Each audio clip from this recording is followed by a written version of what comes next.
Hey guys, what's up? Welcome back to the channel. It's Cynicalex, and today I want to talk about some of my favorite characters to play in the game, and I really want to highlight amazing character design and cool in-game mechanics that I really want Marvel Future Fight and the Marvel Future Fight dev team to do more of. So this is sort of my pitch to them. Guys, you're doing, and gals, you're doing a wonderful job with some of these character creations and some of these character reworks. A lot of these are actually character reworks. Please continue doing them. 2020, if we actually look at it at large, has actually had a lot of really amazing skill mechanics and game mechanics brought into the game and sort of repeated. And so I want them to keep on doing that, okay? And you guys let me know in the comments down below if you agree, and also if there are other in-game mechanics that you really like that characters have, if you want to see more of that. I know a lot of people want to see, for example, more debuff leaderships like Dr. Voodoo and White Fox. That's not on my list, but this one is. So starting us off, this is not in any particular order, but I just love playing as the Hulk, and part of the reason why I do and what makes him so special is you look at his only with the Immortal Hulk uniform, by the way. His skills, you're like, physical damage 32% of HP. What? 95% of HP? 36% of HP? Yeah. All of his damage is based on his HP stat rather than his attack stat. I really, really love this mechanic because it makes you play the character, and well, not necessarily play the character, but build the character in a completely different way. And it seems insignificant, but it actually goes a long way because so many characters are just copy paste, you know, energy or physical attack Uru, and then whatever you want, crit damage, crit rate, or HP dodge. But with him, you throw that first part out completely, right? You want all attack from your ISO 8 set? Nope. You want more HP, dang it. And if you want to just go with 8 HP ISOs, you can definitely do that as an alternative. So it really opens the door for a lot of different things. Rage is no longer the best CTP. You know, it really just breathes a lot of fresh air into character designs. Also, just in case you guys love that idea, and you didn't know already, Victorious was actually the first character to introduce this idea. Her damage is also based on HP. So I would love to see more characters like this. I would also love to see characters whose damage is based on their defense.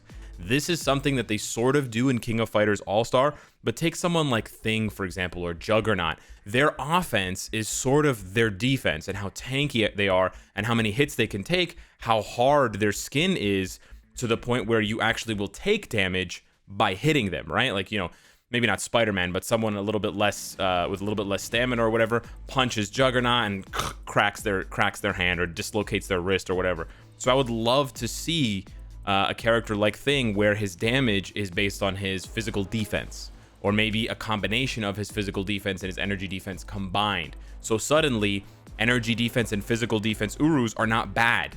Suddenly, if you pull a mythic energy or physical defense Uru, you're like, yo, sick. I'm gonna go put that on Juggernaut. I'm gonna go put that on Thing. So I love this idea. It actually gets me so hype, and I really wish that they would do more of this because it is fantastic. You could even expand it to really wacky things like movement speed. For example, Quicksilver having a skill based on his movement speed, right? So the damage is calculated based on how high his movement speed is, above 100%. You could just go all wacky with it, right? You could really get some crazy fun things, and I think they should definitely do that. The second type of skill, I want to showcase these skills, but you can't really showcase HP based damage, so I can't showcase that one, but I can showcase this next one. And this next one was actually what prompted me to want to make this video. It is charge up skills. Now currently we only have about 4 or 5 characters with charge up skills. We have Sabretooth's new uniform, this one, Psylocke's new uniform, Ronin's Captain Marvel uniform, and Hyperion's cell shaded uniform. There may be a couple of others, but essentially what a charge up skill is it's his third skill. If you just press it once, it has a little effect. If you press it sort of twice, it has a different effect, completely different, which is so cool. And then it's sort of like a secret menu at a restaurant. I love this. And then if you hold it until you basically hold it for 3 charges, or you just hold it until it lets itself go, which is how I like to, you know, 3, and then it has a completely different effect. And in Psylocke's case, the effect includes a ton of extra damage boosts and buffs. In Sabretooth's case, this includes a massive all defense down debuff. Right there, that last downward slash applies a minus 55% all defense down. which goes crazy when you combine that with the debuff lead. So I would love to see more of these types of effects. They are just really fun to play, and they create a different kind of playstyle than just the normal, you know, tapping through your skills, rotating through them, spamming through them, because you actually have to stop and pause and count. And there's just it just creates a different sort of rhythm to the way that you play the character, and I just think it's a really good way of designing it. So there we go. That's what she looks like with 3 charges. That's what she looks like with 1 charge. It's not very good. And then with 2 charges, and you can visually see they do a really good, actually, you know what? I think 2 charges and 3 charges are the same, maybe. They do a really good job of sort of moving the camera in, right? Boom. They move the camera in and then out. So it has this really nice effect. It's just, they did such a good job with the charge up skills. I want them to do more of them. And I especially love the charge up skills when there's extra effects. So I think for Psychic Focus, if you just do it once, you get some of the buffs. If you do it twice, you get all of the buffs. And then I don't think there's a third time for her, but you sort of get the point. The third type of skill effect that I want to see more of, and I've actually made a separate video about this a while ago when Wolverine had this, was counterattack. Now currently, there's only 3 characters I think that have counterattack, or 4. There's Silver Surfer with either uniform, there's Gambit, and then there's Bishop. Now nobody knows about Gambit's first skill, counterattack, because no one ever uses Gambit besides 5 and 3, right? You just use 5, you use 3, and then that's it. And then Bishop, we made a video about him about a year and a bit ago, but Silver Surfer's is by far the most popular and the most powerful, right? When you attack him, okay, attack me, guys. When you attack him and you use his third skill, he counters. And it does this amazing, you know, animation, and it also has an amazing effect with the healing and the penetration and the iframe ignore. It's just one of the, it's probably the most powerful skill in the game. But if they don't attack you, it's not really very impressive. You don't really get much out of it. Yeah, it's very lackluster. I love skills like this because there's a risk involved and there's a reward. There's a payoff for knowing when to use the skill. It's not just using the skill, but it's the timing of when to use it. So I love that, on top of the fact that in PvP, it opens up different avenues for the way that you play as the character, so the way that you play as Silver Surfer, and the way that you play against the character. So we talk about this a lot in PvP videos, but, you know, baiting out, kiting Silver Surfer, basically running around the arena and letting him chase you until the AI does the third skill, and now you know mentally it's on cooldown, so you can't use it again for the next 5, 6, 7 seconds, whatever. So you have your window of opportunity where he's not going to ignore your iframes, he's not going to interrupt you and penetrate, and he's not going to nuke you, right? So I just love, I think this is a really underrated thing. I know some people hate it, some people really don't like it, but I'll show you another skill that has counterattack. It's Gambit's first skill. So there it is.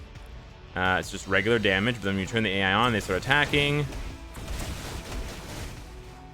Okay, it looks pretty much the same. Maybe it's a second skill? No? It's weird. Gambit definitely has the counterattack written on his first skill, but it doesn't, see, has a chance to counterattack when attacked, but it doesn't really seem different. Okay, anywho, moving on to the next type of skill that I really like, transformation skills. Love this. It's not 7 Deadly Sins type transformations, but I wish that it was. And transformation skills are essentially skills that change the way other skills work. Love this idea, because again, it adds a layer of depth to characters. So you have Captain Marvel, for example. If you take a look at her regular skills, this is her second skill. Okay. This is her first skill. Okay, not too flashy. We'll just take 1 and 2, for example. 2. Okay, small little boom, and then 1. Sure. Okay, Captain Marvel. What happens when she goes into Radiant form? Let's go, baby. Now she's in Radiant form, so what happens? You use 2.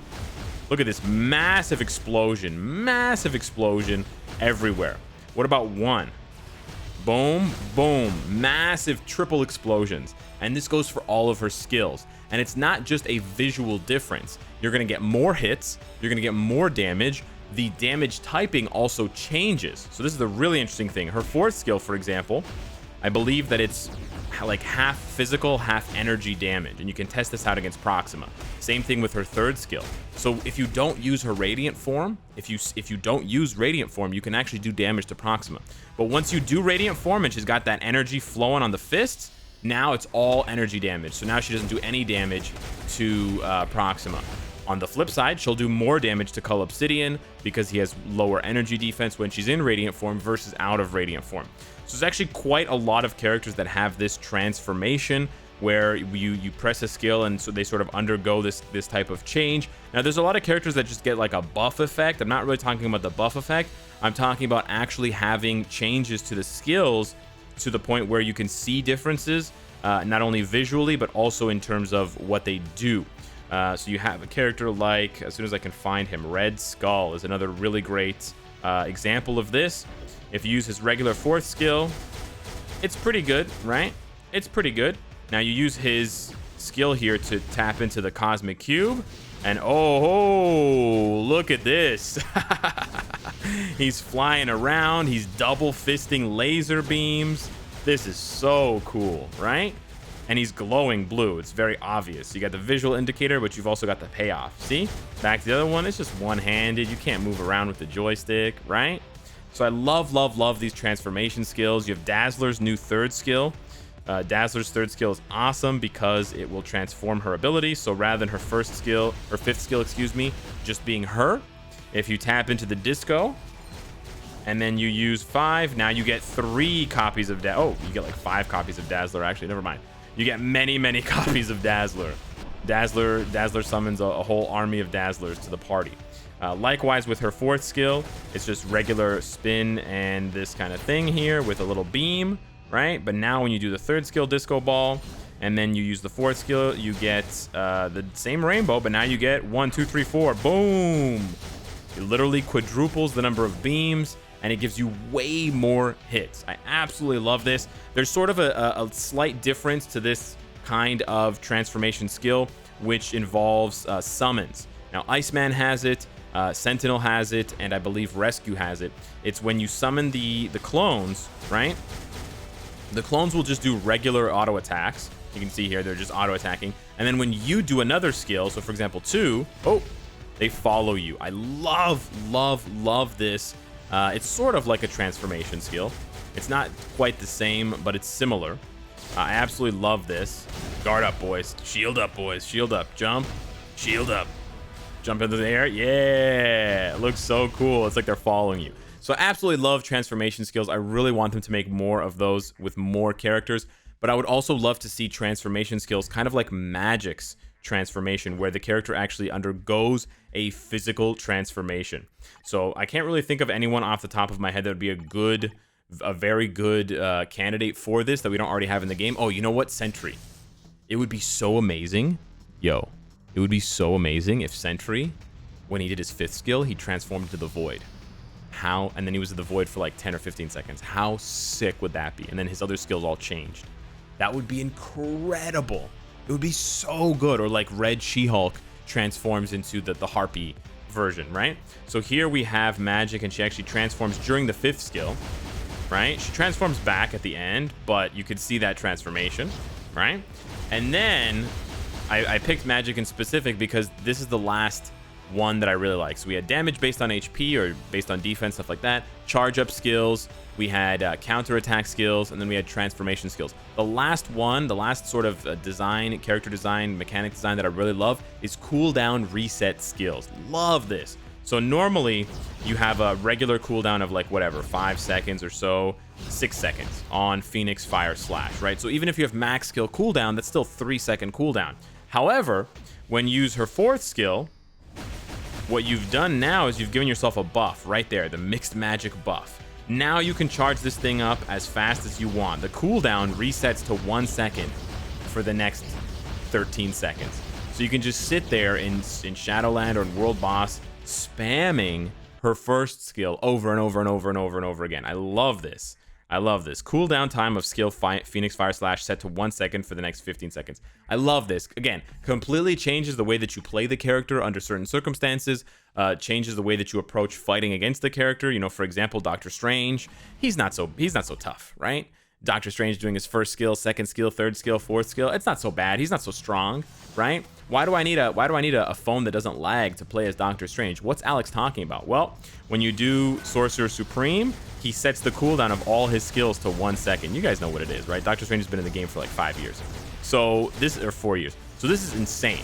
Doctor Strange was the first character, I believe, to introduce this cooldown reset, and he's absolutely the king and queen of it, right? Cooldown times of all skills, except Sorcerer Supreme, set to 1 second for the next 7 seconds. I love limited time effects like this. It's so cool, and it makes him so fun and unique to play. Obviously, if you have a low-end device, it can be kind of a disaster, but you know, you sort of have to accept lower end graphics to sort of compensate for that. And then we have a character like Luna Snow. There actually is another character recently that has something similar to Luna Snow. I can't remember who it is. I'm missing a few examples, but Luna Snow's Encore passive, really fun, and actually requires a lot of patience and also discipline on the part of the player. So basically, when you do the first skill, there's a chance that you can reset the cooldown on her second skill.